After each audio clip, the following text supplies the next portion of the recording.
You're listening to the ReachCast Show, your weekly stop for the latest and greatest in the PlanetSide 2 universe and its community.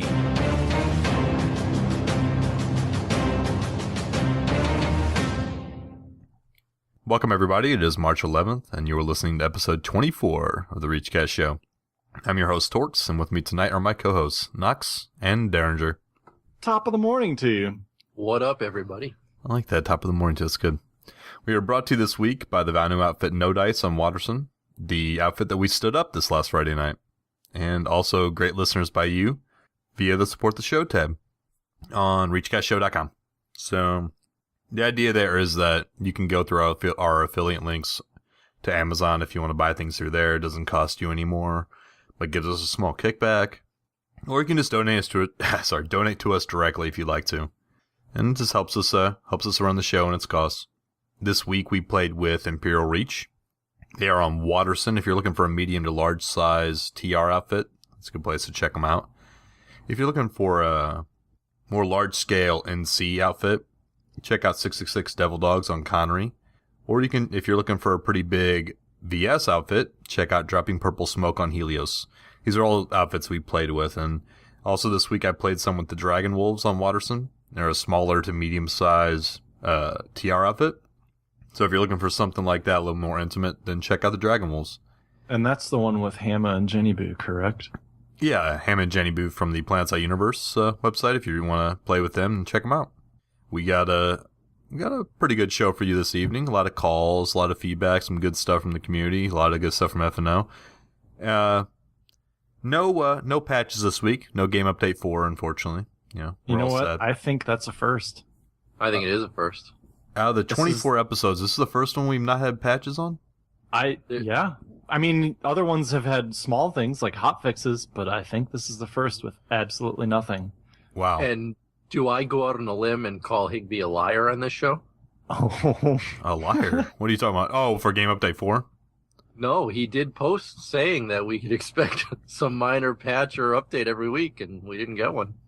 Oh, man. It's ironic. It's right after he's made that clear in that post.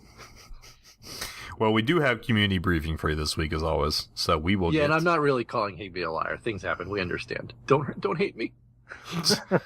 Community briefing. Which is Joshin.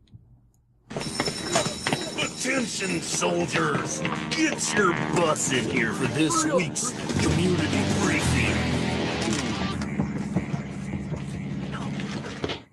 So, first thing in community briefing generally has been FNO, and that's what we're going to talk about again, because there was another great episode of FNO this week. Sadly, though, there was no preview. They couldn't get the sign-off to show us anything new and cool, so sorry guys, nothing to talk about there. I'm sure they're sorry too, it sounded like they really wanted to. They played with the 7th Cavalry, and one thing that they sounded like a very cool outfit, very organized, extremely organized. I believe they called each other by rank in the TeamSpeak. I kind of wonder if that was just for FNO or if they actually do it. But to thinking, my brain's We had a not discussion. working. We had a discussion about this offline, didn't we, Nox? About We did. They don't. about the term cavalry.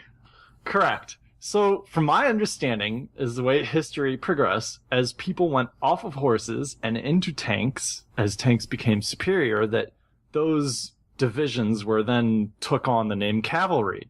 The 7th Cavalry, and they're on Matherson, I believe, don't play armor. They work with another outfit, and they play air and infantry. I found that a little ironic, but they did sound like really cool guys. I'm not just giving them too much trouble. There's a lot of air cav divisions. I was going to say, in their defense, there is such thing as an air cavalry. So. Oh, you are correct. See, I knew I was wrong a little bit, but yeah. I thought it was But most funny. people do equate cavalry with an armored cavalry right now. So. Well, watching them play was pretty cool. They're a good organized group. Had a lot of fun watching the bit that I did until I got dragged into other things. But I did catch the interview with Alex Hoffman, who is an associate programmer, which I thought was totally awesome because I do programming myself. And so there was a lot of really techie talk that most people probably found pretty boring, but I really loved it. You can say my name. That's fine. But one thing that people seem confused on, though, is programmers are not the same as designers. They kind of all get merged into that developer word, but they tried to make that clear. Some of the questions were more for design that they asked him, but it was a good interview, I thought. But Deringer, how about you talk about the things that you did enjoy? You were going to jump in first, Torkz? I'm sorry. I was saying it's really nice of them to get a hold of one of the more junior devs or programmers to kind of get their perspective. You know, it's not very often you get to hear from more, early on guys. So that's good. I enjoyed it as well. It's funny you say junior dev, but being someone like me who is not part of anything with programming or anything like that, he was kind of like that god up on the pedestal that designs everything. And I wouldn't have known that he was not a more senior person by the way he handled himself and presented everything that he talked about in the interview. But again, because you don't know what he's talking about. Because I don't know what he's talking about. I was like, oh. Yeah, no. He's been there I think he said he had been there for a year, and he described his intro experience, and he gave a few tips if you're actually interested in becoming or trying to get in the game industry. He gave a few tips as to things you can do, so I'd check that interview out. Yeah, he also gave a few Reddit links for people to check out as well. Yes. Again, something that I was like, over my head, but either way, he did definitely answer some questions about game specifics, and he did state that he basically helps with the experience system and how it all works, and he definitely took some time to explain some of the things that he did, and he also was going over the work that he's been doing in the marketplace, and he's actually working with the marketing department itself, and one of the tasks that he's working on is what they call a nudge system, NUDGE. And it's something that tries to get people who have never purchased Station Cash to buy Station Cash. And some of the ways that they do that is they offer you discounts on things that you use in game, because they figure once they offer you a discount and you jump on it and you purchase it, that then your credit card or your PayPal information is in the system, and then it's much easier for you to rationalize spending it on something else in the future. And another nudge that they talked about is they're able to look at your gameplay habits. So, for example, if you spend a lot of time in the air, it will nudge you to buy an aircraft bundle. And if you don't spend Station Cash, and they may even offer you a discount on something like that. So pretty interesting the way they work so closely with the marketing department on things like that to get people to purchase, to actually start spending money on the Station Cash store. Yeah, intuitive marketing. I mean, that's a good way to go.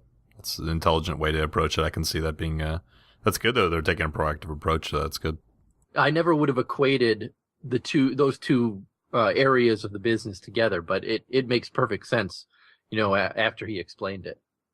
Now, next up, he did mention that he is part of the Praetorian Guard, which they're an NC outfit, and actually they were one of the first outfits that we interviewed here on ReachCast. So I think the first. I think they were the first as well, and I was like, oh, he said Praetorian Guard. We interviewed them.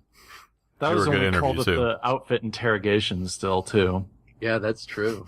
Yeah, I do remember that. It was a good interview too. I do remember those guys. Well, very well organized from what I remember of interviewing them. Very well organized. Next up, he fielded a question about faction swapping. And this seems to be a hot topic where people are looking to completely drop their faction and take everything, all their certifications, all their Station Cash purchases, and swap over to a different faction so that they don't lose anything except for their battle rank, but they get to start over again with everything that they have. He says that it's not his decision, first of all, whether they implement this or not, but it is not something that they plan on implementing in the future, because it's very important for their business model for you to immerse yourself into a single faction and play that faction. If they were to allow people to just jump willy-nilly from faction to faction, it would kind of ruin things in a game perspective and really bring up that fourth empire that we've talked about in previous shows. Well, they will lose money too. I mean, let's be honest. They if you don't switch around to different factions and buy things for those factions as well, you know, they're going to lose money on the deal, and that's understandable. Well, and part of the thing that makes the game fun is when you're playing with these people that are like into their faction, and they have this like just absolute hatred for the other ones. It's kind of the enjoyment of playing the game. Yeah, I agree. Love like seeing how people excited. I hate Terran Republic so much, you know. Oh yeah. Since you play so much with them, that's rough. Whatever. Next up, he fielded a question from someone asking why the recon device doesn't currently grant XP. And he kind of gave a great answer to this, saying that he was told to stealth fix it so that it does officially grant XP going forward. So basically that means that there's no official task for it, and he has a lot more high priority things to work on, but that eventually the recon device will start granting experience. So infiltrators, you guys can rejoice, and I can maybe see some people actually using the device. You know, I don't use it myself when I play Infiltrator, but I've noticed a lot of people in organized groups have started using them more and just hitting them all around the spawn area of a base. You know where I've seen it used? In the middle of a capped point in an amp station, as the one lone infiltrator is running around firing it all over the ceiling and the floor to make a design out of it. That's how the recon device is currently used. Nice. Very nice. So next up, he was asked a question asking why that medic devices, when you have a higher rank of them, that you aren't getting more XP per tick than a lower ranked healing tool. Or at least that it just ticks more often. Right. Now, because when you have a higher ranked medic tool, for example, it reses people at a higher amount of health, yet you still get the same XP that a rank 1 medic tool reses somebody at. And then, of course, that same medic with the lower tool can then sit and heal up the person to full and gain XP for each additional tick, compared to somebody with a max rank medic tool that probably that gets nowhere near as much extra healing onto that just person. heals so fast. It's like tick tick tick done. Right. So even if they're at low health. Right. So we don't think he actually understood the question that was being asked him, because his response to that was that he tested this with healing grenades and found that healing grenades were working as they were designed. If they hit more than one person, you're getting more XP. So again, I don't think that he actually understood the question that was being asked of him. But maybe this is something that Noxx and I are going to have to do in the in the ReachCast research labs later. I think so. I think it's a valid point, though. If you're healing faster, you should get a significant amount of XP equivalent to what it would be if you're a level 1 tool. You know, it's... Perhaps they should go in and see how much a rank 1 tool, the res plus the heal that they have to do at that endpoint, and then adjust the XP received from the max rank medic tool when they initially revive somebody. I'd like to see that max rank tool give more XP than the rank 1 tool. I think that's probably the right way to balance it out. Put 500 certs into getting it, you know? You might exactly feel like you kind of deserve it almost. I think I deserve it. I played Medic a lot, so. I started playing Medic some more. But this moves into our next, well, that particular thing doesn't, but kind of have a point in this where he was asked about the defense, and someone was like, why is there no reward for defending a base? And basically taking it back to that, you know, the little thing pops up, successfully defended. And he said that it was in the game in beta, but it was exploitable. You would allow them to take the base for a few ticks, then take it right back if you were a larger group than them, and get your 1000 XP, let them do it again, back and forth. And so now that they put that 15% defense bonus in that you get for getting kills. And my thought here is, I think we had talked about it. I don't know if we talked about it in a show or just off the air, but I feel like if you put in this system where you got points proportional to how far that ticker had gone to the value of the base to take it back. So if it was like at 99% and you took it all the way back and recovered it, that you would get 999 XP. Yeah, 99% of the XP. We had talked about this on the show, and this was months ago. this was, we had talked about this before the roadmap was even announced. And I want to say even maybe we talked about this in beta. But the point being is that the best solution I've seen is exactly what you just described, is that you would get a proportional amount of XP versus how far the base was captured in the other direction when you defended it. Now, I can't imagine they won't put something like that in place eventually. I'm assuming they're probably prioritizing on other things, but that needs to go in. Like that is a need, because I'm sick of defending bases and getting nothing. It accentuates the problem with this game is like a round robin. Cap my base, I'll cap your base. Cap my base, I'll cap your base. I mean, there's no... Right, and that would end up taking so long to get the max out of it that you might as well let it cap and recap rather than actually defend it. Now Now we have the situation where it's 75% captured, so 50% through the other team capturing it, and everyone's just like, all right, wait for them to cap it, then we'll take it back. Mm-hmm. And how does that encourage defensive gameplay in the game? I feel like if you got that proportional back, that's even, and then remove the 15%, because that's just for kills from what I've noticed, and it doesn't even stack with the bonuses that you get. Like, yeah, it's just for kills. Somebody, I get 215 experience instead of 200 or 230, which is what I would have imagined it to be with my Alpha Squad, and then you only get 15% on top of what that 100 original would be. Yeah, it does not stack with your multipliers that you get for your membership and stuff. I've noticed that as well. You get so many kills to make defense worth it, and I haven't noticed a bonus on rezzing people with that 15%. So where's the motivation? Well, you touched on a big problem right now, and the motivation period to play the game.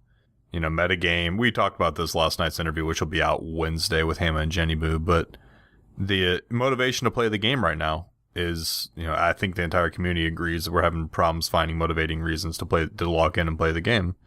And this is a natural progression onto that, where you feel like you should get something for defending a base, right? That'd be the natural thing to happen. But now it's not in the game. When I defend a base, I might get 5 or 6 kills, maybe 10 if it's a really big fight. And that's 150 experience, like bonus. That's not motivating to defend it. Why not just let them have it and then move in after they leave and get the 1,000? Yeah, I think you bring up a valid point. I just don't know what else to say about it other than I agree that it needs to be put in. Yeah, just trying to... Yeah, I'll tell you what, though. If anybody in the community wants to give us parallel solutions for maybe a better way to implement this, go ahead and send it to us. Like I said, the best I had heard is what Noxx described before I cut cut him off. I apologize for that, by the way.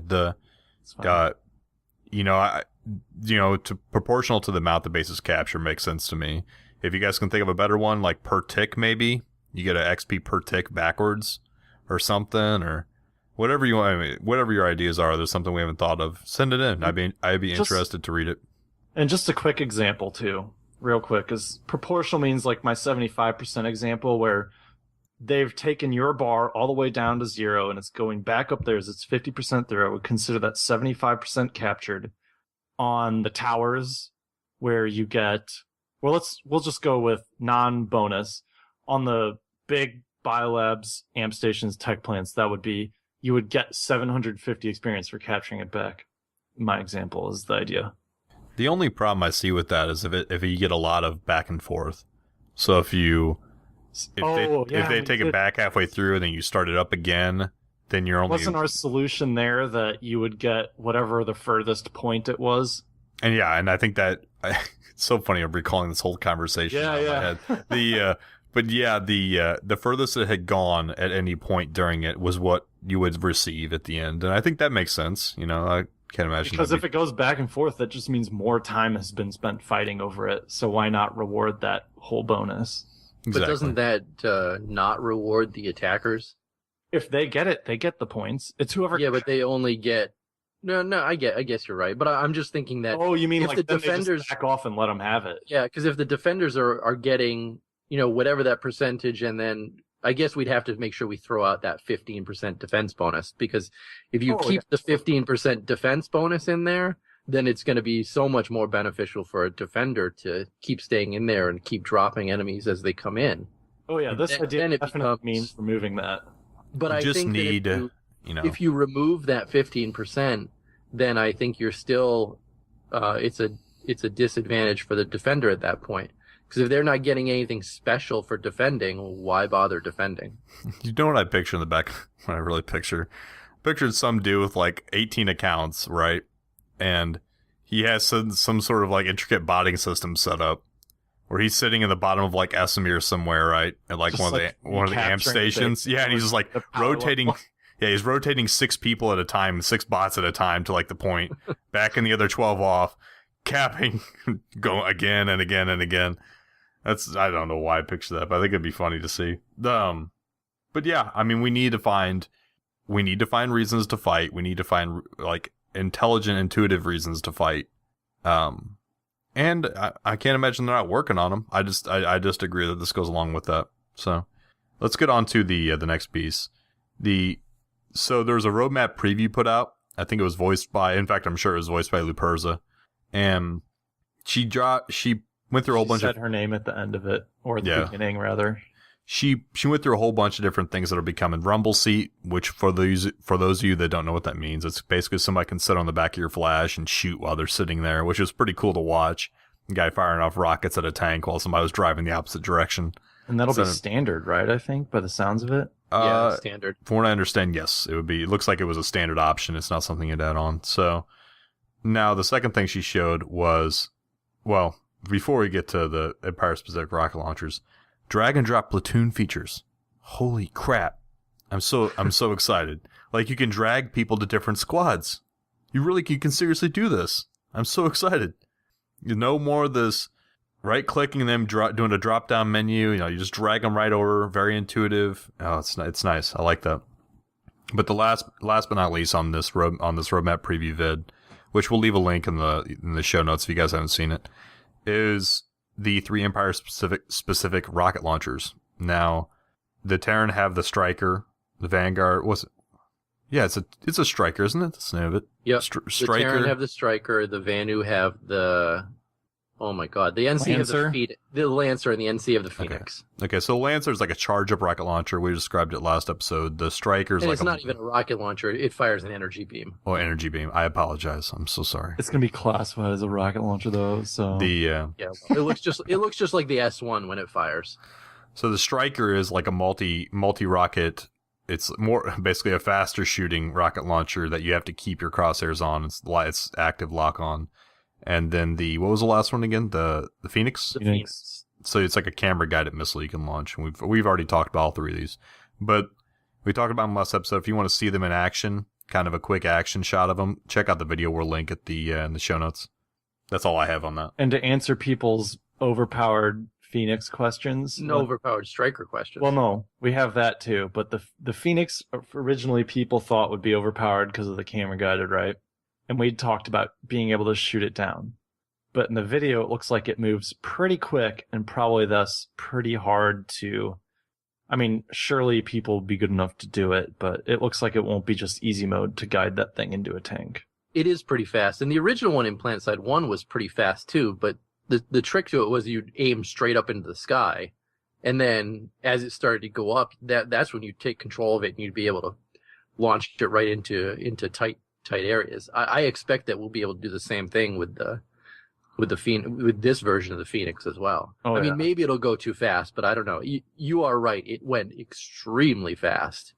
Yeah, it was quick. But then you were talking about the Striker and the cries in the forums. It has already started in the forums. People are calling the Terran Republic Striker overpowered because in the video they showed it destroying a Vanguard in 3 shots. From the side. Now, I'm not going to go into how people have dissected the video and say that it's a cut job and it's not really 3 shots, but Raider X has already come out in the forums in multiple posts and said these weapons are not done yet. So please be guaranteed that the Striker is not going to destroy a main battle tank in 3 shots.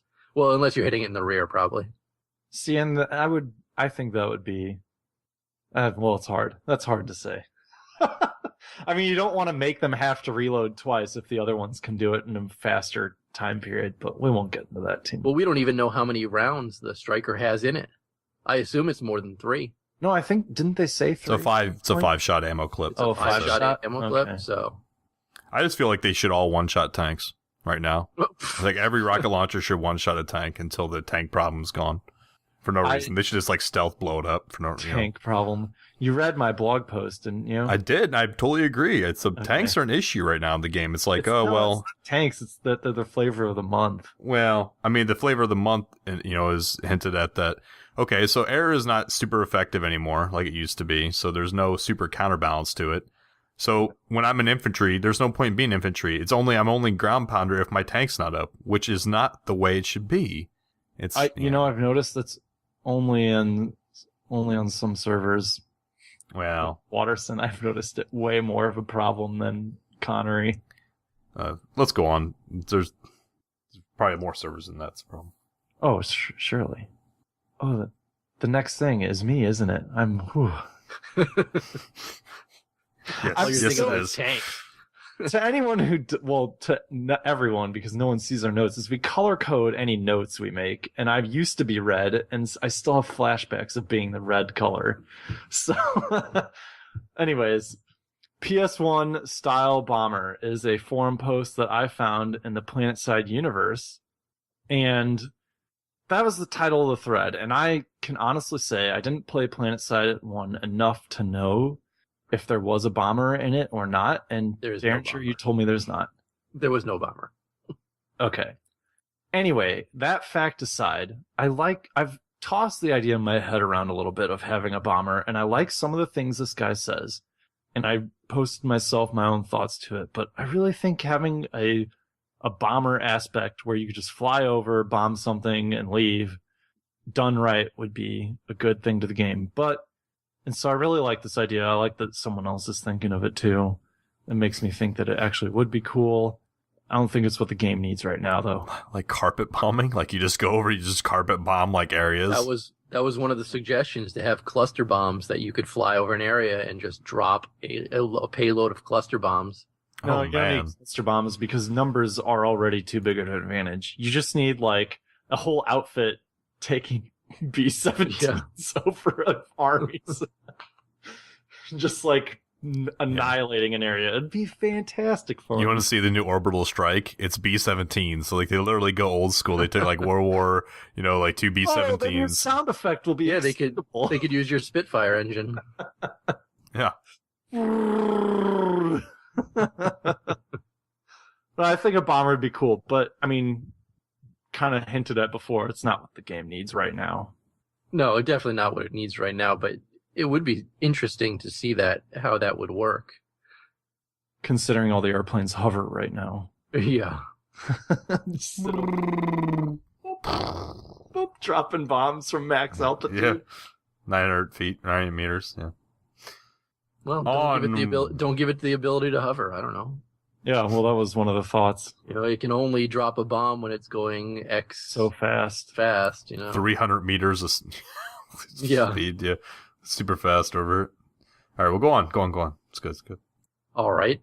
Next up was a video that I came across this week titled Whale Wars. And it really piqued my interest because when I opened it up, it was just a mass galaxy-only fight over the crossroads before the Helios server got merged. And we all watched this, and it's absolutely hilarious to see the pilot come over, face forward again because he's been turned around, and just see 50, 60 galaxies in the air, all crashing into each other, firing at each other. It's a really funny video. It's only a minute long, but it's well worth checking out our show notes and just taking a quick view of it. I thought it was hilarious. I want to love the title something like that on the video on the servers we play on. Oh yeah, the title was amazing. It was a perfect title for that. And the thing that they did was they got all 3 factions involved too. So you've got Vanu, you've got Terran Republic, and you've got New Conglomerate all at the same time, all in the same spot, crashing galaxies into each other, and full galaxies too, 12 and 12. Oh yeah, it was funny. That was good. Oh my goodness. The community question for last week was, do you think that pump action shotguns are balanced? Basically, I mean, it was phrased differently, but that's the idea. the forum post that we put out, the consensus was that they are not overpowered, just very situational. I have a funny story to go along with this now that I think about the no one said they didn't like them so much as they were reserving judgment until they see what Game Update 4 and the new ones are going to look like. So I think it's a good way to phrase it from a lot of people, because there's more than one that said, there are multiple people said that, they're reserving their opinion until they see what Game Update 4 does with it. Well, it's actually the patch after Game Update 4, which is going to introduce that one last pump-action shotgun. Oh, that's right. Okay, I apologize, the sub-patch, the hotfix patch or small patch. Either way, it's after Game Update 04. No, that would be a patch. A hotfix is spontaneous. Man. Are you sure? And what weeks are those released on, Noxx? A hotfix is released any day. A patch is the week that's not a game update. So wait, what did we get this past week? Nothing. Tears. I did have a fun little story this week. I was toying around talking with Tick from IR, and I put or he tested with me, putting a 3x scope with slugs on a pump action shotgun, and it basically turned into like an infantry sniper rifle. It was amazing. I was inside a biolab with the light assault, got up on one of those rocks in the middle of the biolab, and you can one-shot somebody headshot them with a slug from this thing from so you can, out of the rock in one of those biolabs all the way to the spawn room door. Somebody'd walk out of that, boom, one-shot headshot. I told you it'd happen. It's straight up stolen from Battlefield. It's good, dude. You gotta compensate for some of the drop. Although the Vanu one doesn't have drop. Yeah, exactly. No bullet drop on the Vanu. So that was the problem in Battlefield, is they didn't the drop mechanics weren't incorporated into the slugs on shotguns. So people started using those as snipers instead of the sniper rifles. We'll see what happens with it, but it's effective. There's a medium range effectiveness. It's not a sniper rifle. I shouldn't say that, because sniper rifle's a much greater distance effectiveness, but it's very effective for if you want to quote snipe as a light assault. But it's fun. Get more range out of them. Mm-hmm. We'll say that, right? I think that's fair. Yeah. I think we can agree to that. This week's community question. We have some calls and emails as well. We'll go through with the answers to this, people's answers to this later on the mailbag. But this week's community question is: would you rather spend money or your station cash on vanity items or new weapons? So we will have a forum post up for it. Obviously, you can answer your in the email or the phone we'll give at the end of the show. But would you rather spend your money on vanity items or new weapons? So check it out at the end of the show. I spend my money on rims. I did buy some rims, not gonna lie, but this kind of hinting at my next blog entry that I'm gonna post on our website. And you know what we also forgot is that when we answer these, aren't we supposed to say what our opinion about the shotguns are now? Since we got real responses. I love them. Yeah, if you want to won't make this short, I love them. I think they're fun. I think they're situational, like everybody says they are. They're exactly that. I have no idea. I never used one. Oh. You didn't even trial it? No, I haven't yet. So you bring it up, and then you're like, really? You bring it up, you're like, well, I never played with one, though. Can you two give an opinion? I appreciate that. It's part of the joke, right? I can give an opinion, thankfully. I could say dying to them, I never felt like I was angry or anything. No, they're not OP, I don't think. I just think they're situational, like everybody says. Pretty much. I trialed the Vanu one, and it's not my play style, so I had a tough time using it. And I was missing an awful lot, which I was ridiculed for in the forums. But it's just not my play style, so I can't say that they're overpowered because I couldn't hit the broadside of a barn with mine. That's why you play Vanu, right? Sad. That's why I play Vanu, yeah. Yeah. You don't need to worry about aiming. It just kind of aims for you. Yeah. Okay, on to ReachCast University. What are you doing in there? I'm playing PlanetSide 2, Mom. Are you decent? Yeah, Mom. What do you want? You got a letter from the school. Well, let me see it. Open it up. Jeez, I am, Mom. Well, what's it say? It says... Congratulations. You've been accepted into the ReachCast University. Cool. My baby is growing up. To anybody else, does that sound like the mom from Sons of Anarchy? Don't watch that show. Don't Or watch it. well, what about like the not Bundy's, Married with Children? Married with Children? Does it sound like the mom from Married with Children? No. No. All I hear in that entire thing is doom, doom, doom. Me too. It just sticks out so well in my head. All right, we'll go on. So this isn't really like anything specific this week, but it's just things that I've noticed while playing the game. Quick little tips, I guess. And I think we still want to try and go back to some beginner type of topics. So maybe next week we'll do that. But just quick strategy for infantry combat, and my experience is this is one particular thing that I exploited extremely well in the past couple weeks is if you are able to move behind a wall or a box when you're in a firefight with a guy and you duck behind it. And normally when people duck behind a wall like that, it means they want to reload or something, right? So maybe intentionally do that a bit early. Then the person is generally, from what I noticed, going to try and sprint forward to get you while you're reloading around the corner.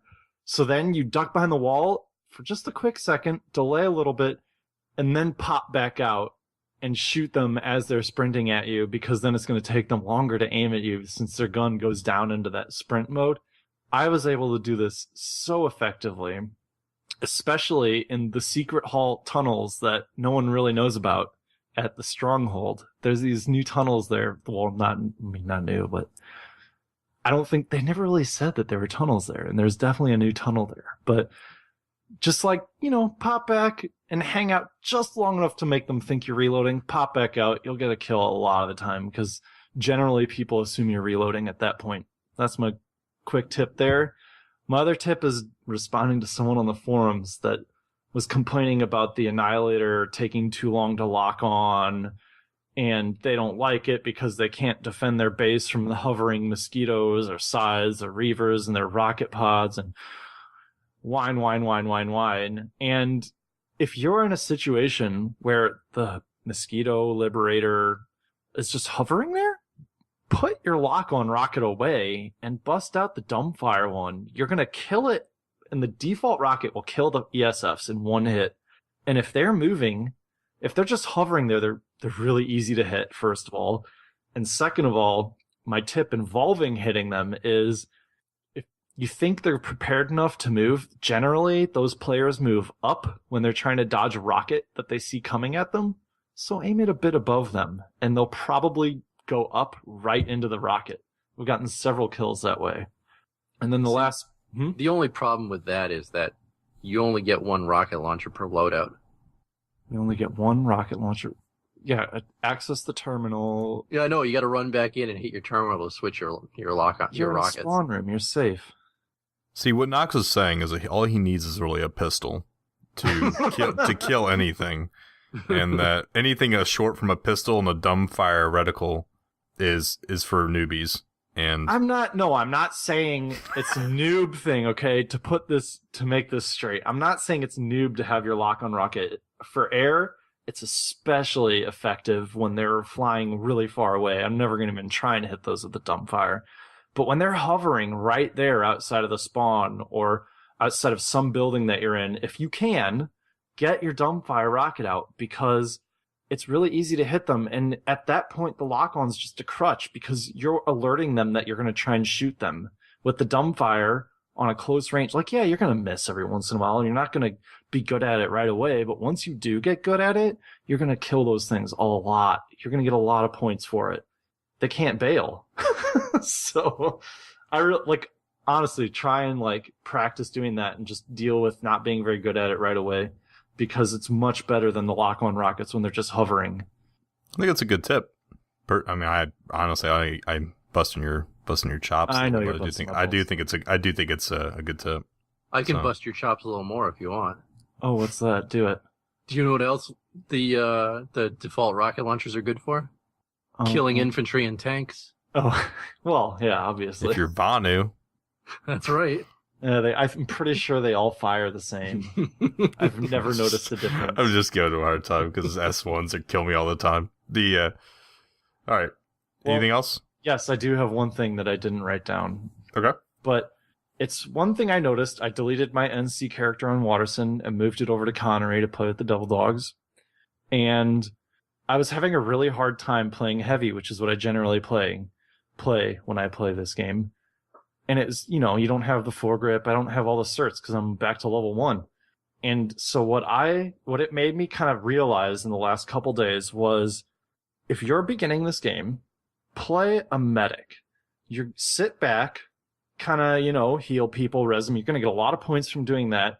But as you sit back and kind of see what other players are doing, it'll give you a better feel for how to approach different situations in the game.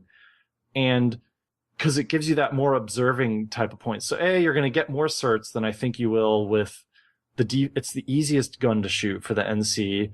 A lot of people really like the way the default TR1 shoots. I'm sure the Vanu one shoots. The Vanu one's decent as well. Really well too, because it's Vanu. But I think generally it's the easiest gun to play. There's a way to get points without having to get kills, where when you're still getting used to the shooting mechanics of the game and whatnot. And it gives you a really good perspective of what's going on around. If you're paying attention to your surroundings and you're paying attention to who's dying, who's getting hurt, so you can heal them, where enemies tend to hang out, what friends do to get through into breach situations, like break through an area, or how they prevent the enemy from breaking into an area. Like, I think it's just a really good way to get a perspective on infantry combat. On top of that, if you are a brand new player to the game, go out and buy the GameStop Station Cash card too.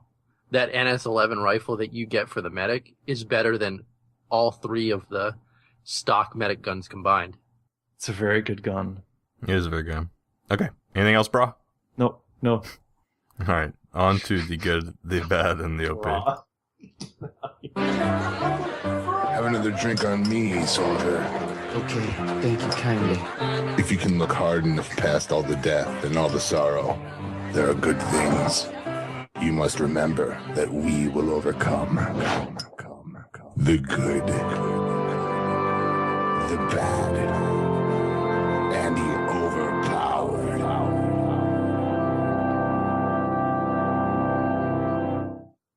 All right, first up is me. My good for this week is I have a Twitch TV stream up and running now. You guys want to watch me play Vanu and kill Torkz and Noxx all day and all night? You can go to twitch.tv/thederinger. He wishes. For But political, it's actually a for really political, good-looking yeah. channel. For Thank correctness, it needs to be getting killed by everyone he encounters. That's what he meant by that. Well, you say that, but for Nox's last ReachCast UTIP, actually what he suggested with the medic is what I've been doing on a brand new character with no buffs or bonuses or anything, just to see what the gain actually would be. And I've just been running around with a medic tool and a beamer and seeing how long I last. And my kill death ratio is so in the toilet and so awesome. It's like, what, 0.02 or something? So it was even worse than that. I think I have 3 kills. I just feel bad for that comment. Like, altogether feel bad for that comment. Well, Not really, though, but... My bad, I don't believe for the first time, I don't have a bad this week. I mean, we got another 2 feet of snow here in Massachusetts, but we didn't lose power, so, I mean, that's a plus. I got no bad. You're such a positive guy. I mean, you're such a positive guy. I couldn't work with you guys any other way. I know. That's not very nice. My good for the week is, I think it's good. My fiance showed up with a puppy I Wednesday. thought you were going to say another guy. I think it's a good. I don't know. Really? You're not going to have some words after we're done with this. So she showed up with a new puppy, and I like dogs, but I really didn't want a pet. But it's a cute little thing. It's a Cocker Spaniel. I heard you can put it in your purse. It's a small dog. It's a puppy right now, and I think it's not going to get any bigger than 15 pounds from what I understand what she told me. My puppy is already bigger than that. Are we trying to like compare sizes of dogs now? Is that like how we're gonna measure up? Really? My No. puppy's bigger than your puppy. My puppy's My bigger than cats are yours. bigger. My cats are bigger than that dog. I'm gonna have my dog eat your cats when I meet you. Yeah, right.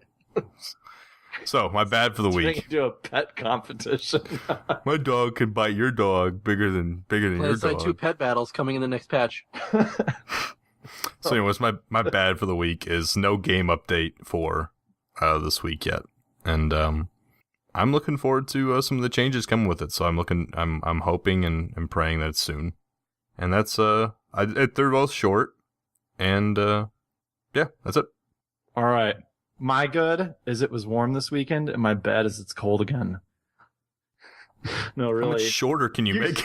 You guys gave me trouble for going too much into my personal life because I was freaking out about Nine Inch Nails, and I just wanted to trick you. No, we just wanted you to be on topic for the actual game.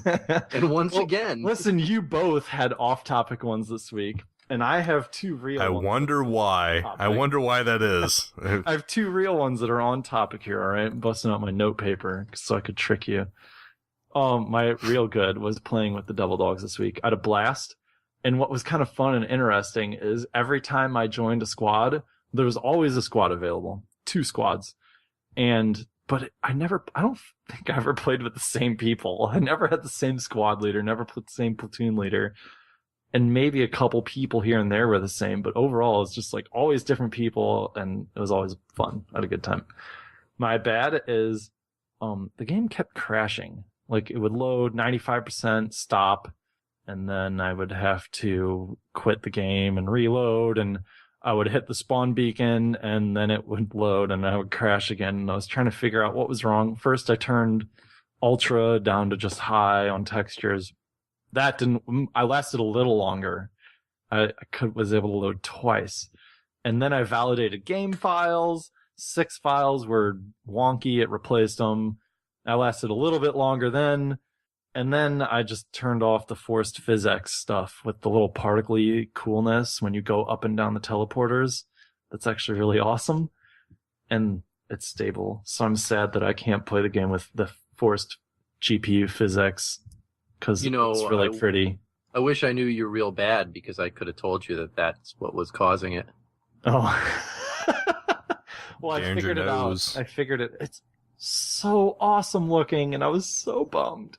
Yeah, apparently they changed something in the last whatever hotfix or patch they pushed through that did something to the PhysX engine so that it's causing a lot of crashes. What's weird is it was causing crashes for me, but it didn't work when I did it before. You have anything else for your good and bad? No, those are my real game related good and bads this week. The cold, Okay. the warm and cold thing is true though. Yes. All right. The ReachCast stories from the battlefield. Next on the ReachCast show. We put the Sunner into overdrive and punched through the enemy lines. Hear about heroic stories from each empire. New conglomerate. Terran Republic. New sovereignty. Coming up next on ReachCast Stories from the Battlefield.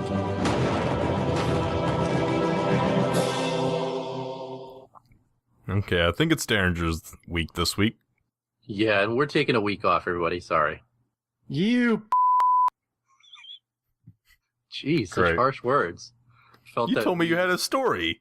I told you no such thing. All right. Mailbag. Oh, it's a perfect morning.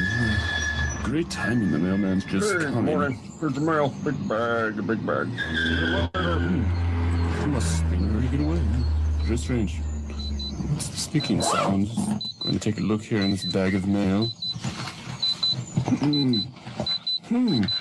Oh no! Now you just open the ReachCast mailbag. Woo! All right. We had a whole bunch of calls this week, and I want to say thank you to Red Oak for collecting a lot of these as well from some IR guys and otherwise. To start off our calls for the week, we have Red Oak.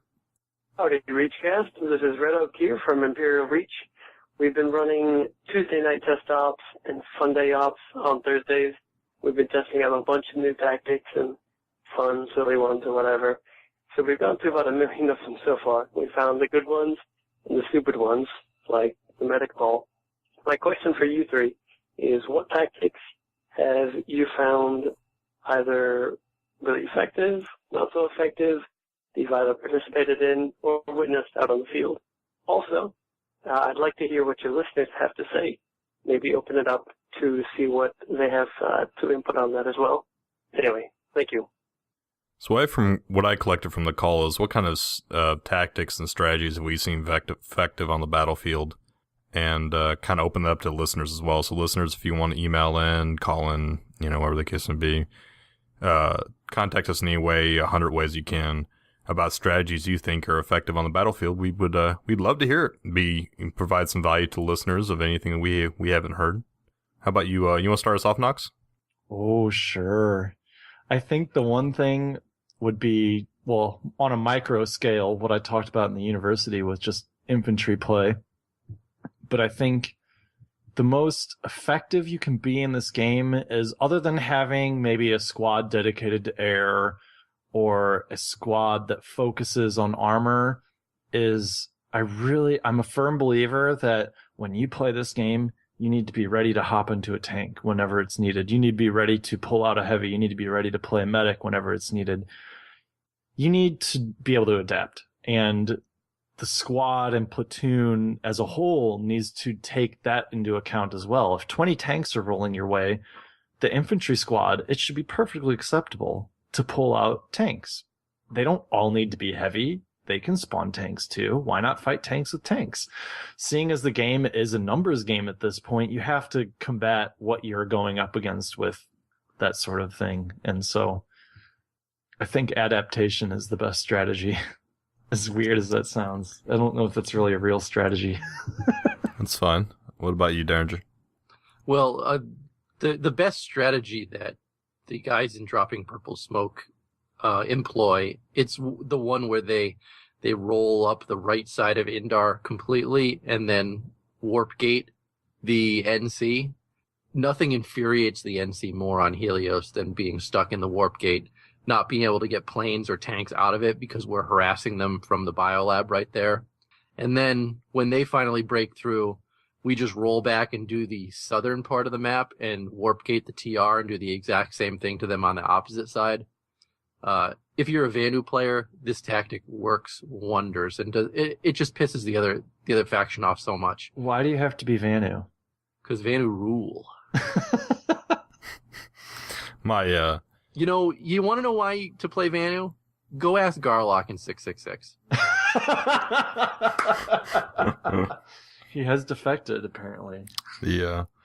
I guess one of the better strategies I've seen implemented is the use of a more covert ops squad in preparation for your major infantry. Now, I've seen multiple different outfits implement this.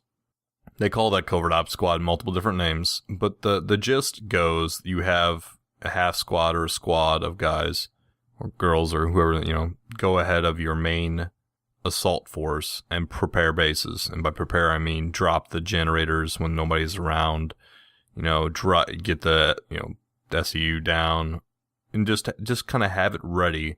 So when the defenders come to defend it, knowing that it's the next line in the attack, they are having a hard time getting it ready to be defended, and you roll right through them. Oh, puppy. And I'm assuming that was Noxx's puppy. That was my puppy waking up and shaking her head, yes. Okay, but that's one of the more effective general strategies I've seen implemented in the game that has worked wonders in times I've seen it run. So those are our answers. We have a lot of calls, so we got to get going. But here's the next. And I didn't catch this guy's name. I'm sorry, the caller. I could not understand your name at the beginning, but I could understand your question. ReachCast Crossford here. I was just going to submit a question about the shield breaker glitch/bug. I was wondering if, first of all, they were aware of the issue and if there were any plans on fixing it, and if so, what the ETA would be on that. As few of you might know, Friday night IR tried a few Sundays to get through, and only several of them were able to get through, and some of them were not able to. Thanks for your time. So, do you guys catch that question? The Sunday shield breaker was working sometimes and not others? Basically, yeah. There was a problem with the shield breaker not going through the shield when you activated it. So you just run into the shield. My response to that is, I didn't realize people were still using Shield Breaker after the tech plant changes. No, you still use it sometimes. It's good, especially for biolabs. Great for the bottom of biolabs. If somebody has a Sunday down there and is using that to reinforce their main, the main base and the teleporter up, that's a great way to take that out. Oh, I know. I was just being facetious. Yes, yeah. Yes, you were. I might have an answer why your shield diffuser is not working. I believe that you must be going faster than 15 kph for it to initialize. So if you're just going from a standstill trying to push your way through the shield, I do not believe that it will work. I thought you were going to make a speed. Are you serious? For a second. Yeah, I'm I didn't know that. Yeah. That's a new one on me. Keanu Reeves says it must be done that way. Keanu Reeves. No, what? I'm speed. Oh, I get it. I get the reference now. Yeah. All right. I believe that I'm pretty sure that I had read that earlier, that you must be going at least that fast. Otherwise, it doesn't initialize properly. We have to test that out. Yeah, I don't want to spend $100 on that. Well, we know a few people who have it. I'm sure. Do. I have it on my TR, guys. So we can test it out. I can. Okay, let's. All right, let's pause the show. Let's go into game right now. Okay. No.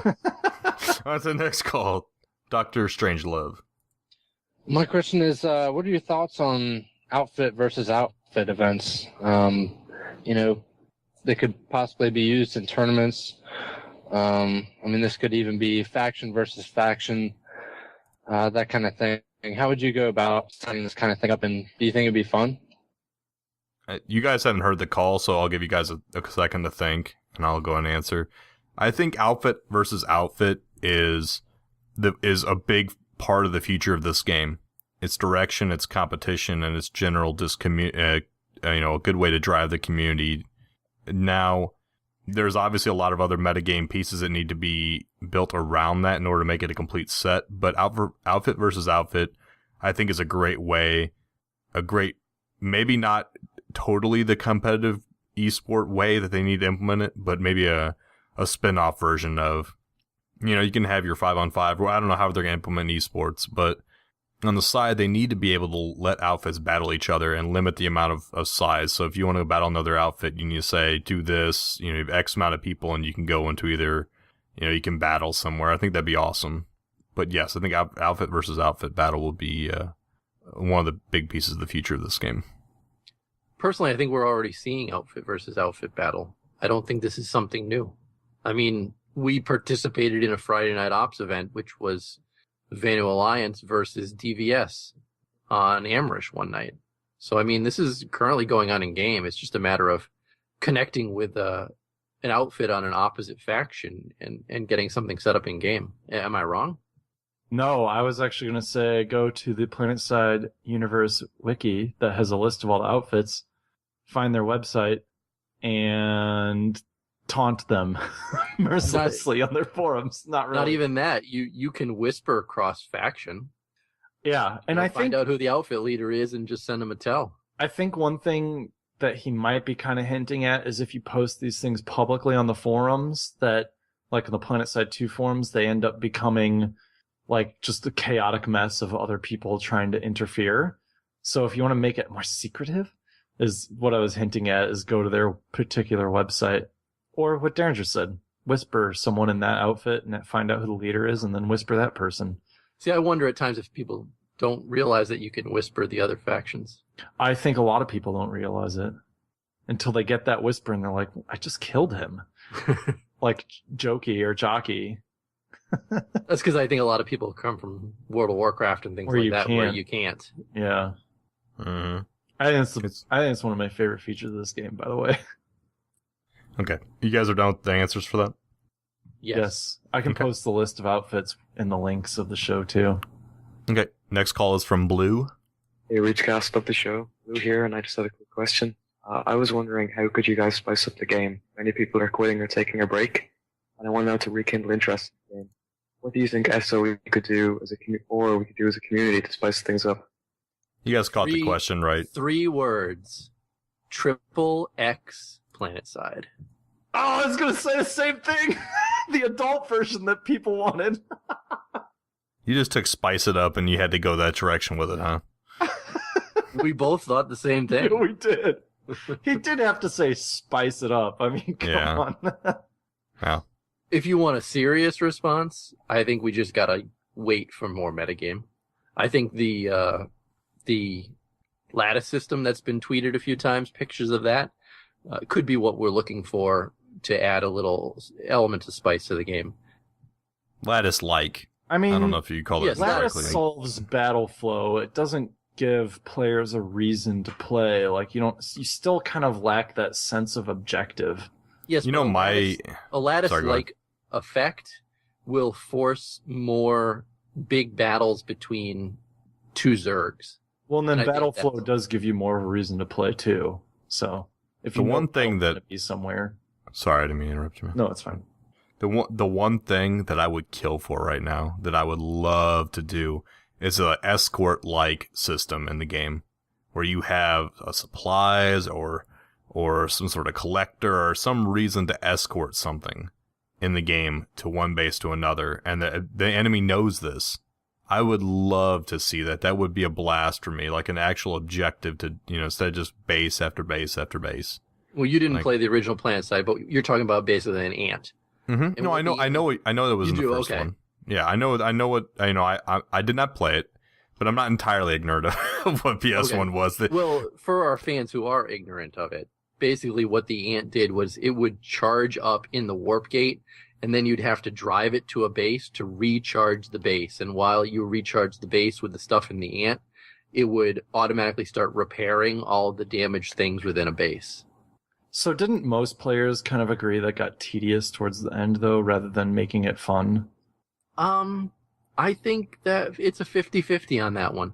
Okay. Because I know a lot of people ignored it, but a lot of people definitely used it, and there were certainly fun times when you're in the air and you're trying to chase down an enemy ant that's on its way to refill a base.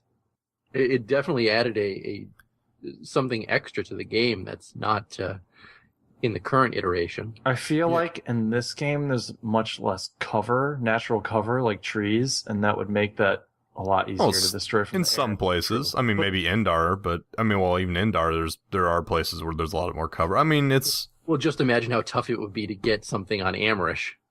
Exactly. Well, with all those twists and turns and dead ends, and it doesn't necessarily have to the ant driver than the person in the air. True, yeah. I don't think it would necessarily have to be an ant per se. I'm sure there's other ways that you can make a supply vehicle meaningful in the game. And whether it be like, you get resource starved unless resource depots are refilled or something. I don't know. I mean, we could go more into this, but I would love to see something other than just base capturing. Some other mechanic, something else for a reason to fight. I think my serious answer is it's kind of hard to some of the ideas I've seen are more oriented towards RPGs, and you don't want to turn this into an RPG like it's an FPS. And well, there's escort missions and FPSs. I mean, Oh no, I'm not saying your idea's bad. okay. I'm giving my serious answer. Sorry. I going into your answer though, they did hint at outfits gathering resources. Yeah, I know, and that's what's one of their... I think that's something that would really, really benefit the game, is if they started putting areas to go to, or just some sort of... It's hard to say, really. I think new things need to be made in the game, and you can't just take the game as it is now and implement some feature. You have to add... And what I mean by things is, new vehicles or new objects, new things that take more than just coding up some weird functionality. You're gonna have to make models, code all that stuff. It's not a minimal effort. So with Deringer's answer is it's gonna take time. It's not something that they're gonna be able to release next month if they find out what they want to do. Agreed, yeah. I think my broad answer for you, Blue, is my opinion, and this is something that would go straight to SOE as well, my opinion to them is there are a lot of well thought out and well tested, tried and true FPS mechanics out there, different objective based things to do in FPSs. I don't see any reason they can't take a lot of those ideas. Not all of them will work in this kind of game, this MMO version of an FPS, but so a lot of those can be implemented into this game to better the quality and the game and the meta of the game as a whole. So that's my opinion. I hope that they take some of these tried and true different FPS objective based mechanics and use them in PlanetSide 2. And I'll leave it at that. Okay, we have one last call from Atramedes. Alrighty, I wanted to know what vehicles from PlanetSide 1 you'd like to see appear on the roadmap and hopefully eventually get implemented. Like, what did you have the most fun, and what do you think will translate into PS2 awesomely? Just talking to my brother about this one earlier today. I'd just like to say that you screwed up a name. What? And you haven't even gotten to the names yet. Atramentus? Is that what I said? You said Atramedes or something. Atramedes. Like yeah, there we go. Atramedes. I just ignored it. You said it wrong again. I know I did. That was intentional. But go on. So, like I said, as I said, my brother and I were just talking about this earlier today. Thresher all the way. I thought you were going to say Lodestar. No, I didn't really like the Lodestar. I want the ants back. Yeah, we know. In reality, I want a bomber. I love the way you said that. He just said what was in PlanetSide 1. I know, and I don't know PlanetSide 1 vehicles well enough. I want a B-17. All the ones that I know are in the game, so... How about the flail? Say the flail. Yes. Okay, edit this out. Edit. Okay, good. Sure, flail. 3, 2, 1. The flail? I think that would be a great game to implement. I'm not editing any of that, by the way. It's all going in there. I know, that's the idea. Oh, okay. All right. Well, that is our last. You don't even know what the flail is, do you? I don't know either. No. Why do you try to make us look ignorant? I don't appreciate it. I don't know what it is. Oh, this is a PlanetSide 1, PlanetSide 2 podcast. We don't have to be ashamed of our ignorance. I'm ashamed. You don't have to be, but I am. I'm ashamed. I'm going to download PlanetSide 1 now and play it. You do that. Okay. I don't think you can unless you have an account. No. Okay, well, we got a good email in from... Uniel. There's no way I'm pronouncing it, hence the reason he's a translator. It's a little more lengthy, so I'll kind of try to summarize it. He says, "What's up, ReachCast? My opinion on last week's question is a definite yes. He means the pump-action shotguns are balanced, and when you look in retrospect to the other release shotguns, you guys know, or you say they're balanced when you look at the other shotguns. You guys know they trade the stopping power for speed, but also the ammo count reloading capacities as well." So, yeah, I mean, I agree that we agree with you. He writes a really good email. I apologize, I'm not going to be able to read the whole thing on here, but we do appreciate the feedback. And that is all for, well, you know what? We did get one last question. And it was put to us as a response to our post on our website. And the question is, the short version is, are you all married? Y'all married? And why don't you start us off there, Deringer? Why don't you tell them why they asked that question? No. Deringer, why don't you... I don't even know why they asked that question. Are you married? I guess the short answer is yes. I've been married for 15 years. You got a problem with it? Whoa. Easy there, Hoss. I'm not attacking you here. I'm just wondering.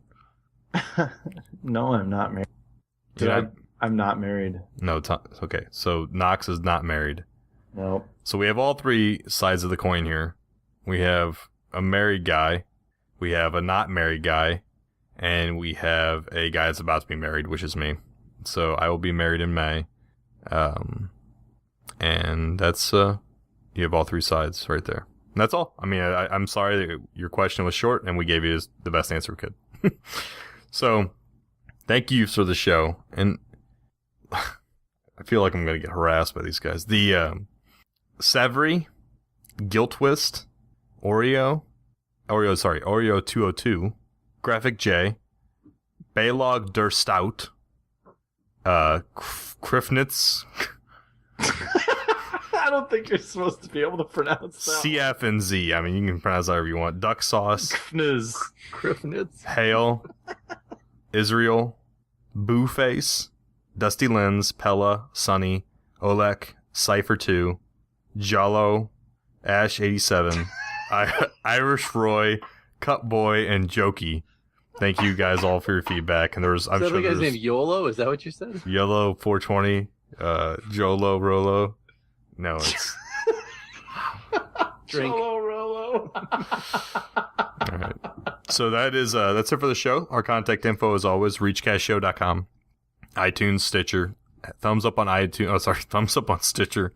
It helps us out. It helps put the show higher up on the list, I think. We don't really know from Stitcher. They won't, it's kind of weird how that works. iTunes, leave us a review. We had a great review this week. That reminds me, and I can't read the entire thing, but the iTunes review guy's name was Balric, and I really appreciate the review. It was great, and I'll give a better summary. Basically, in short, he says he really likes the show, and says that he enjoys our banter and I think he used the term bro on bro comedy, or I don't know how I don't know how I feel about that, but it was a really good review. Thanks again for your review. And if you leave us a review, I will at least give a summary of it. He wrote a pretty lengthy review, so I don't want to give it all out. So, but back to the contact info. You can email us at reachcastshow@gmail.com.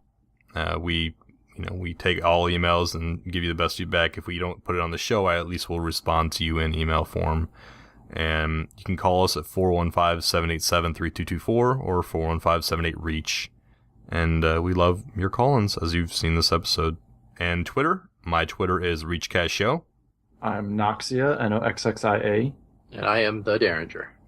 Last thing I always do each show, I thank the rest of the ReachCast staff that are not able to be on the show or are not part of the show as far as the vocals. And that'd be Steve, Cliff, and John. Thanks again, guys, for all of your hard work. And you guys help make the show what it is. Thank you. That's it for the show. Everyone be safe out there in Araxis this week. Pip, pip, cheerio. Dog. All that rot.